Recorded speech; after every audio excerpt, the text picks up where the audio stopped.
China's southwestern Yunnan province is famous for its mild climate, beautiful landscape, and diverse ethnic culture. Its close proximity to Southeast Asian countries makes this province a hot destination for overseas students from those nations. In this edition of Footprints, we get to know a Cambodian student, Phorng Sreyphoung, who is studying medicine in Kunming, the provincial capital, to learn how she finds her life in China.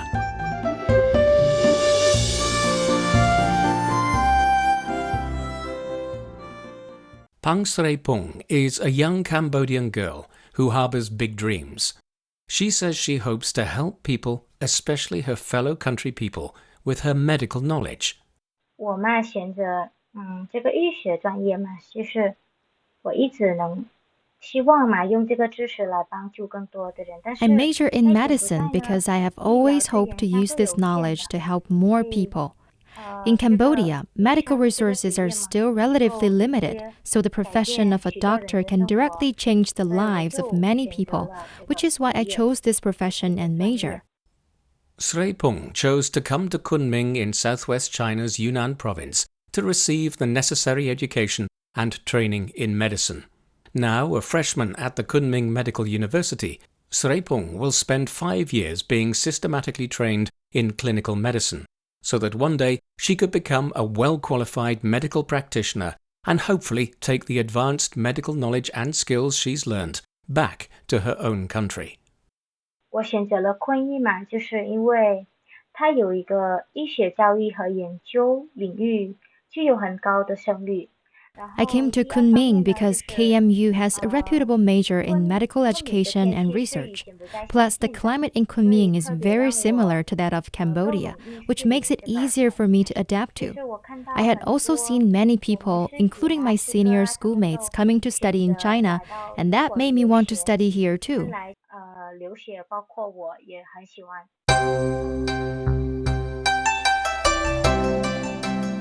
Now she's been in Kunming for 2 years. How does she find the city of her choice? 我特别喜欢这里，特别是气候。 I really 我太 love 喜 this 欢这里 place, 的气候了， especially 就 the 是 climate. 冷 I 也不 so 太 love the 冷， climate 热 here. 也不太热， It's 就 never 是 too cold, 与 neither 我 is 们 it too 柬埔 hot. 寨很 It's 相 very 近。 similar to that of Cambodia. In fact, Sreyphoung thrives in Kunming. Yunnan has a colourful, multi-ethnic culture, which has contributed to its unique food culture and multitude of famous local dishes. As soon as Sreyphoung arrived in Kunming, she fell in love with a well-known local Yunnan dish, crossing the bridge rice noodles. This dish features vermicelli-like rice noodles and fresh chicken soup. When she talks about the special rice noodles, Sreyphoung's eyes are brimming with joy and enjoyment. 我昨晚刚吃，我昨晚刚吃那个过桥米 I 线。 just had crossing the bridge rice noodles last evening. When I first came here, a senior student from our university picked me up from the airport. He then took me to eat the small pot rice noodles. I was like, hey, what is this dish? How can it taste so good? So I went for the same dish at that same restaurant again the following week. And I also tried some other dishes. Later I heard from the teachers that crossing the bridge rice noodles is a famous local dish. And I tried that too. Its soup is not spicy, but it tastes just fabulous. Cambodia sits to the south of China. Although the two countries do not share a common border, trade, tourism, and people-to-people exchanges between the two countries are robust. China has been Cambodia's largest trading partner for 12 consecutive years. Coming to China for overseas study, to see the country and experience its culture, which condenses thousands of years of history, has always been on Sreyphoung's mind since her middle school years. 我来中国之前，我觉得中国是一个很古老的文化。Before I came to China, I only knew that China was a country with a long history and rich culture, but I had never been here before and I really wanted to come. I told my parents that I wanted to study abroad in China because I really wanted to see what it is like. Back then, I watched a lot of Chinese TV dramas where Chinese university life is featured. I so wanted to experience that, where campus, dorms, and a world of facilities are all enclosed within the university compound. All of these made her more interested in coming to China to study. For this goal, she had set out to make preparations for her overseas study as early as high school. After she'd done her regular schoolwork and amongst busy exams of high school, she took Chinese courses outside of the school curriculum. Chinese people love to say, when the child is away, the mother will pray. It was the same in Sreyphoung's case. Her family was also worried that their darling daughter would go to university in another country. Sreyphoung says none of her family members had ever travelled outside Cambodia, so they were reluctant to let her only daughter live abroad alone, far away from home, out of their reach. But in the end, they supported her decision. 当我来到这里的话，我还不让他担心我，我就拍视频啊，比如 After arriving here, I would often send short videos to them so that they wouldn't be worried about me.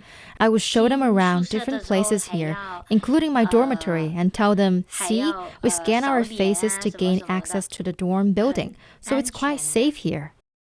She also quickly embraced the convenience in everyday life enabled by digital technology.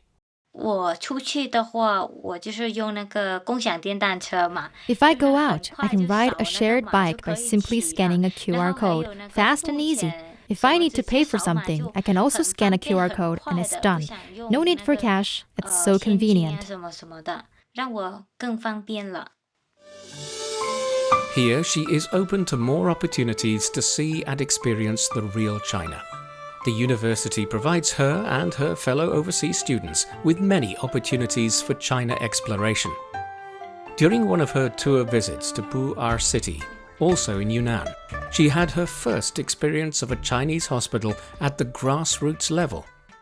因为我才刚刚学习医学嘛，就是我可能体会不太深刻。 I had just started studying medicine, so I might not have had a deep understanding of everything, but I participated in an activity in Pu'er City, where I visited a local hospital at county level. There I gained some idea of the progress of China's basic medical and healthcare conditions at grassroots level. It contributed to my comprehensive understanding of the current medical condition of the country. I even learned some doctor-patient communication skills, which I would not have learned before the visit. She also spotted some differences in hospital operations between China and her home country. 就是在中国的医院，病人特别的多，就是如果相比的话。 I've noticed that Chinese hospitals handle a way larger flow of outpatients compared to my own country.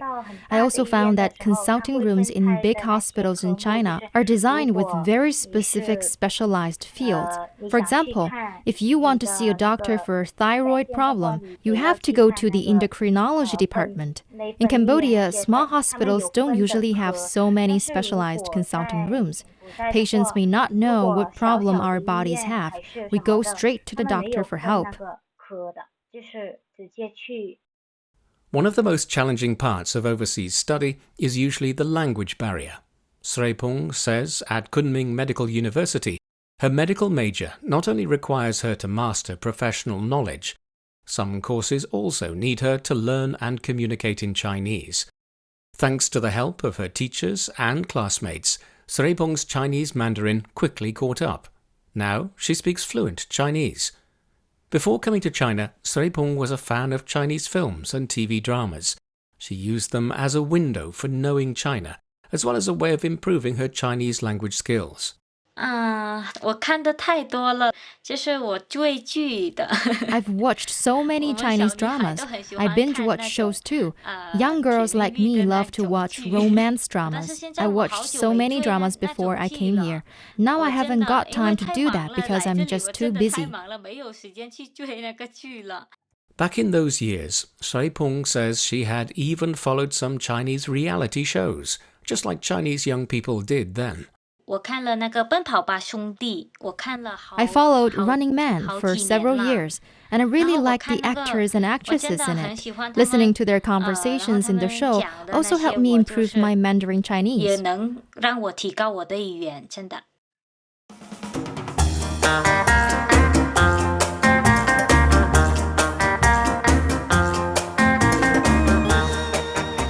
Sreyphoung loves to smile and looks full of vitality.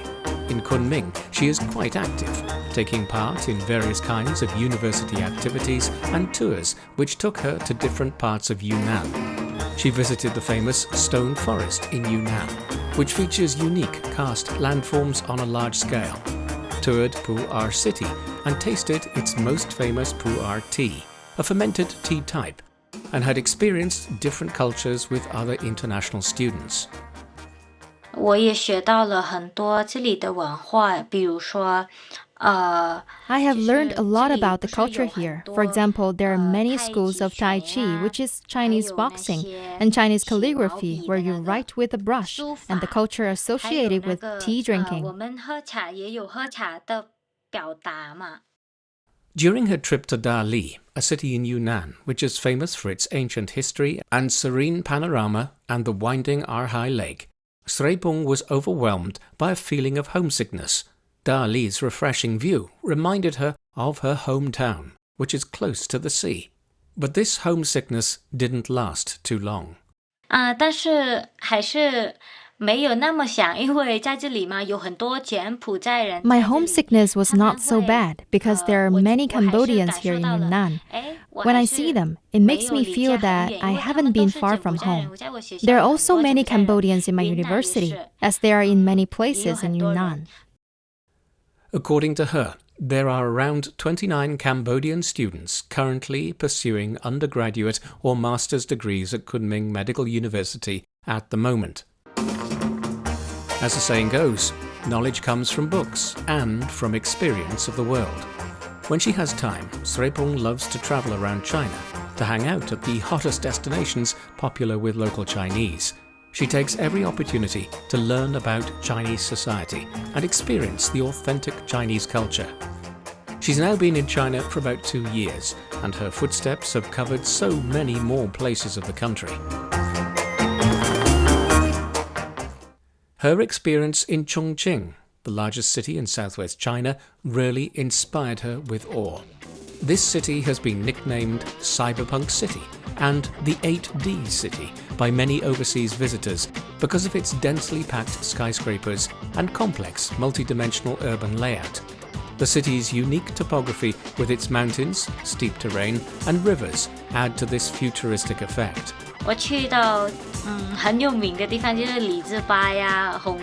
I visited its hot destinations including Hongyadong stilted houses and Liziba light rail station.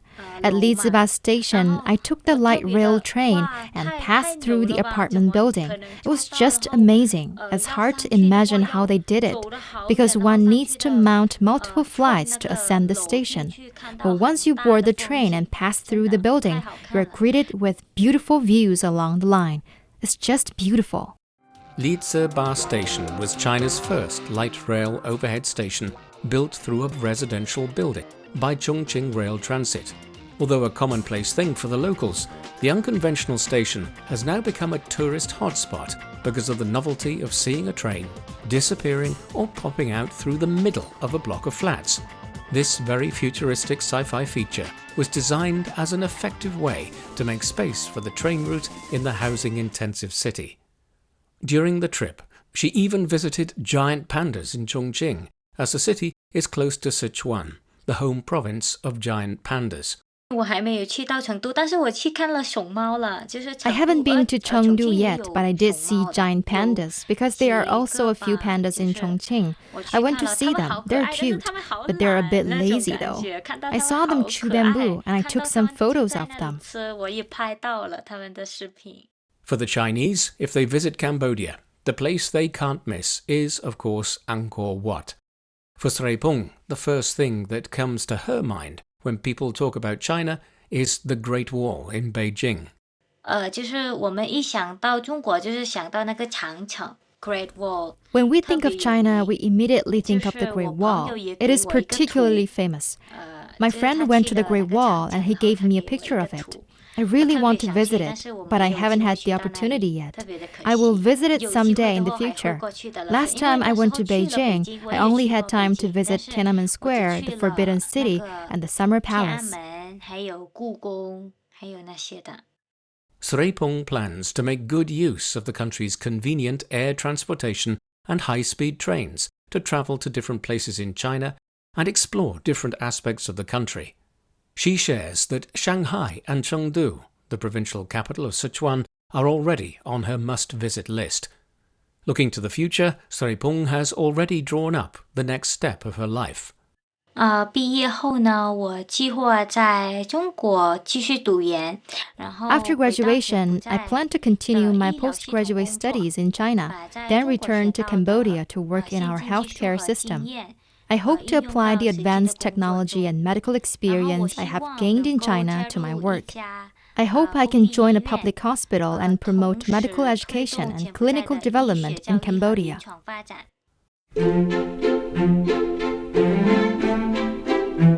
Sreyphoung also hopes there will be opportunities where she can be part of medical exchange programs between China and Cambodia and contribute to the cooperation between the two countries in the medical field.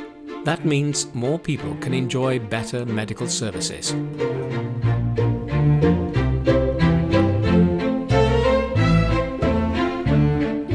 With that, we wrap up this episode of Footprints. Thanks for listening. I'm Bob Jones.